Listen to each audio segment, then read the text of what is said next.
धुळे जिल्हाधिकारी कार्यालयाबाहेर करण्यात आले निदर्शने। राज्यातील कायदा सुव्यवस्था बिघडली आहे। बंगालपासून बदलापूरपर्यंत महिला सुरक्षित नाहीत। बदलापूरमधील एका नामांकित शाळेत 2 चिमुकल्या मुलींवर अत्याचाराची घटना घडली। पालक, शाळा प्रशासन आणि पोलिसांना कारवाईची विनंती करत होते, मात्र त्यांची कोणीही दखल घेतली नाही।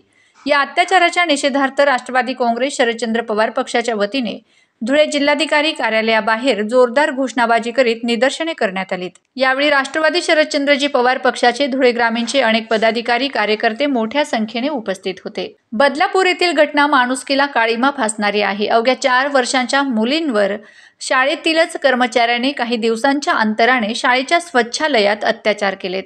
मुलींना त्रास होऊ लागल्यानंतर त्यांच्या कुटुंबियांनी त्यांना दवाखान्यात नेले। डॉक्टरांनी तपासल्यानंतर मुलींसोबत दुष्कृत्य घडल्याचे लक्षात आले आहे। मुली जर शाळेसारख्या ठिकाणी सुरक्षित नसतील तर या राज्यात कायदा सुव्यवस्था राहिली आहे का, असा सवाल राष्ट्रवादी काँग्रेस शरद पवार गटाच्या आंदोलकांकडून विचारण्यात आलाय। बदलापूर प्रकरणामधील नराधमाला फाशी द्यावी अशी मागणी शरद पवार गटाने धुळे जिल्हाधिकाऱ्यांकडे निवेदनाद्वारे केली आहे। तसेच महिला सुरक्षेत अपयशी ठरलेले गृहमंत्री देवेंद्र फडणवीस यांनी राजीनामा द्यावा, तसेच लाडकी बहीण ऐवजी महिला सुरक्षा योजना राबवावी अशी मागणी आंदोलकांनी केली आहे।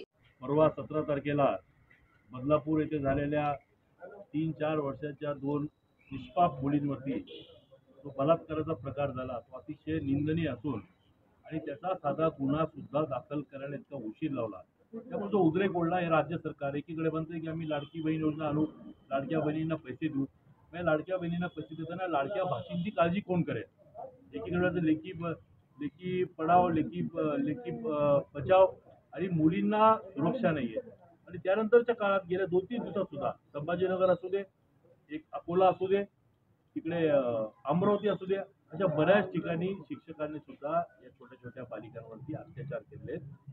महाविकास आघाडी सरकार असताना शक्ती कायदा जो आणलेला होता तो केंद्र सरकारचे अजून सुद्धा प्रलंबित पडलेला आहे। या सरकारने सगळ्या गोष्टींकडे दुर्लक्ष केलेलं आहे आणि या लाडक्या बहिणीच्या योजनेमार्फत एकीकडनं ज्या सगळ्या महिलांना निवडणुकीच्या पुरतं गोंजारण्याचं काम चालू आहे, परंतु आमच्या ह्या लहान मुलींकडे, बहिणींकडे एक दुर्लक्ष होतंय, महिलांकडे दुर्लक्ष होतंय।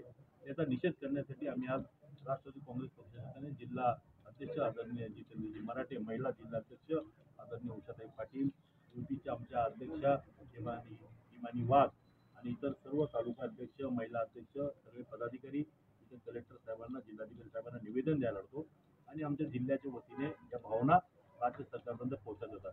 खास करून आपल्या माध्यमातून जिल्ह्यातील सर्वांना मी विनंती करतो, उद्या 24 तारखेला इंडिया आघाडी महाविकास आघाडीतर्फे महाराष्ट्र बंदची हाक देण्यात येईल। सर्वांनी शांततापूर्वक या महाराष्ट्र बंदमध्ये सहभागी व्हावं। खास करून धुळे जिल्ह्यातील सर्व नागरिकांनी आपण कुठेतरी काहीतरी देणं लागतो या समाजासाठी, या लाडक्या बहिणींसाठी, लाडक्या मुलींसाठी आपण सर्वजण एक दिवसाचा बंद पाळूया आणि या सरकारचा निषेध करूया।